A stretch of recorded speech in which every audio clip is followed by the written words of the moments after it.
People frequently think that when the Jews are portrayed as the devil, as demonic, some very sweet Christians call me the devil, and they're very thoughtful. I'm very grateful to them for that. Those beautiful compliments.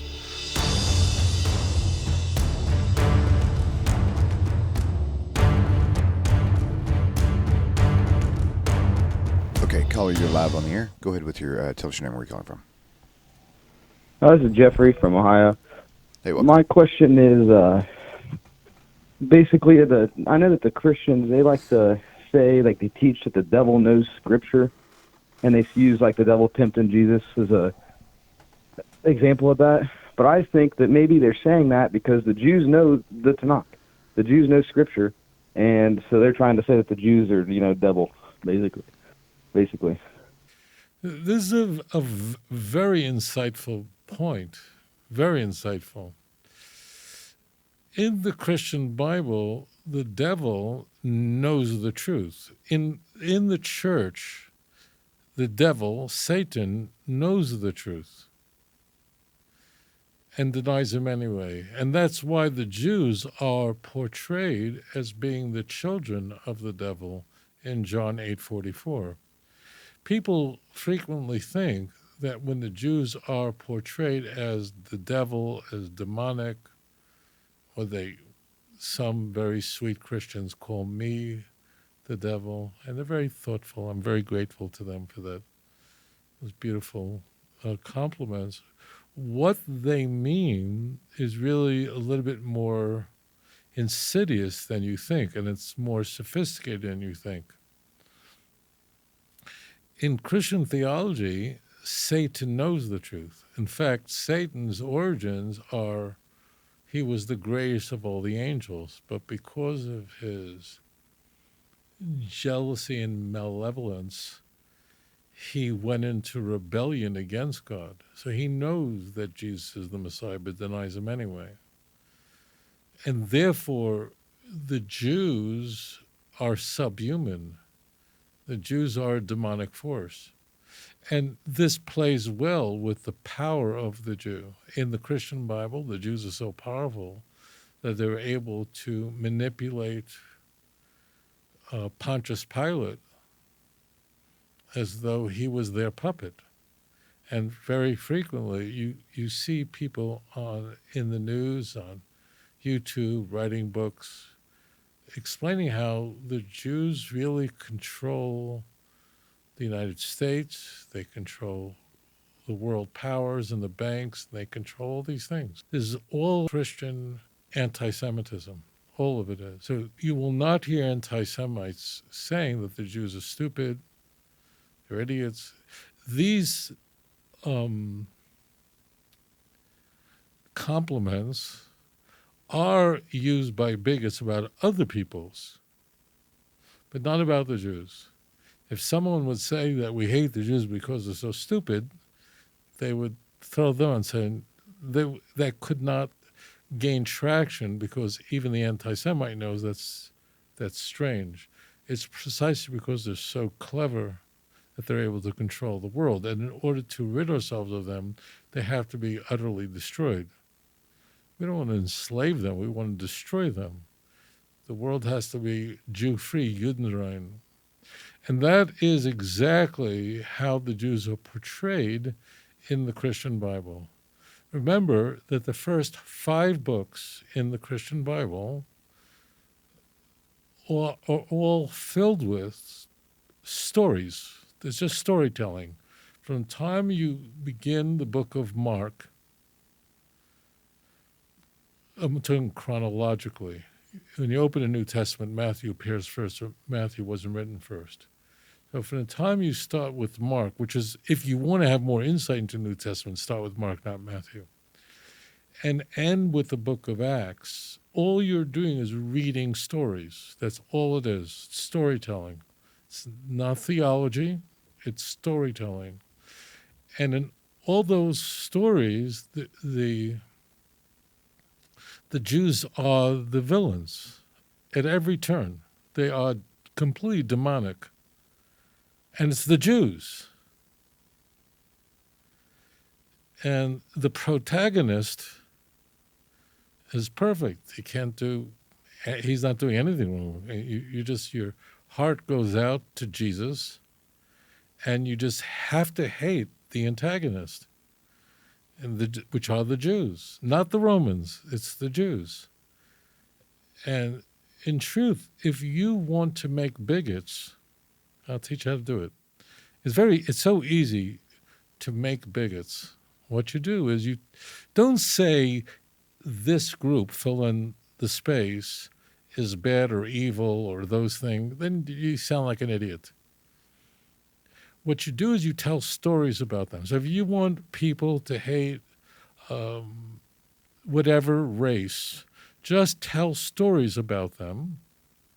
Make sure only tell the terrible stories about them, and subvert anything that would portray them positively, and you'll raise bigots. Racists aren't born that way. I remember as a child growing up with anti-Semitism all around me in Brooklyn in the 60s, 70s, just all around me. It was everywhere. I didn't really know any nice non-Jews. There were none that I knew of. But what was interesting was that the children who were, kids, they would say the most horrible things to us, spit at us, whatever. They would just say horrible things. But their parents did not. In fact, if a kid was running after me or cursing me, and then somehow Anthony's mother came out, which happened, she would say, "Anthony, stop it. Come inside." The parents would stop it. So as a kid, I used to wonder in my head, like, why do they hate me? And I thought they were all insane, of course. But I knew they really did hate me. And I thought to myself, well, I couldn't wrap my head around it.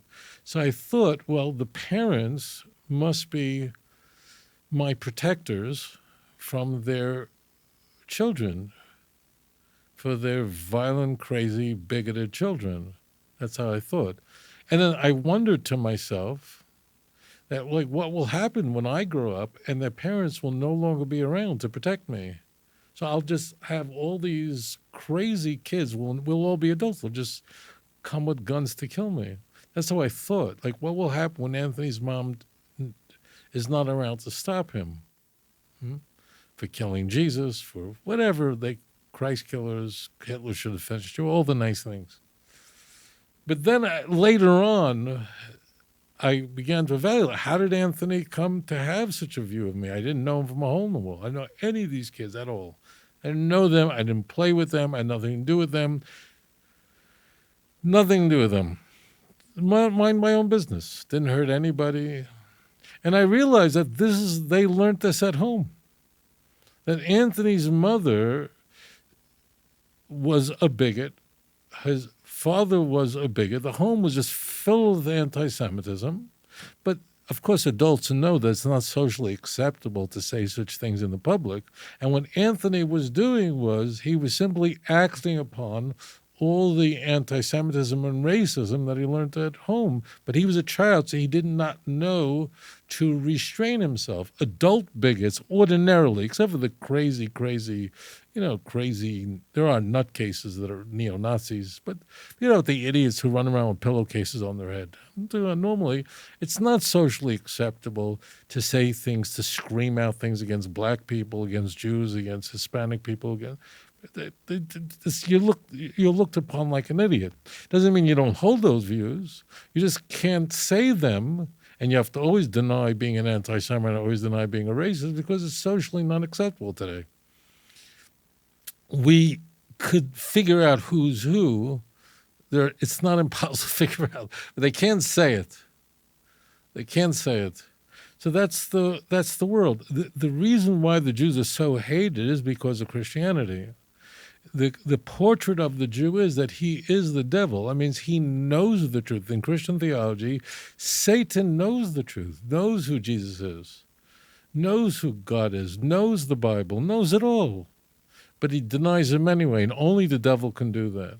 And therefore, the devil has to be destroyed. The Jew has to be destroyed.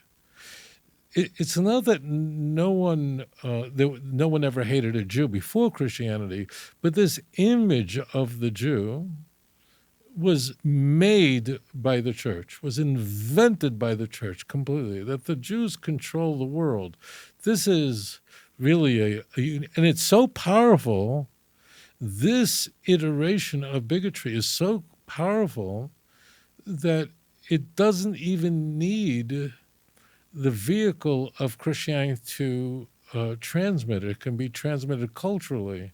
When after the Russian Revolution in the early 20th century, so when communism, which was godless, controlled the government, the anti-Semitism of Christianity, which the communists rejected, was completely preserved, which is mind-blowing.